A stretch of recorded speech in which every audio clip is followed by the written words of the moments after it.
You are looking at Julian's pronunciation guide, where we look at how to pronounce better some of the most mispronounced words in the world, like this other curious word. But how do you say what you're looking for today?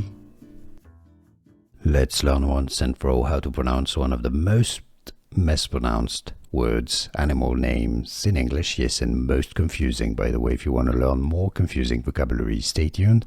This is the plural, and it's pronounced as locusts. That's plural. The singular is locust. Locust is how you say it. Now the plural, you just add an S to the spelling and an S to the pronunciation. Locusts. Here are more videos on how to pronounce more confusing words and names too many mispronounced. Like this video if you found it useful. I appreciate your support. I'll see you soon, and thanks for watching.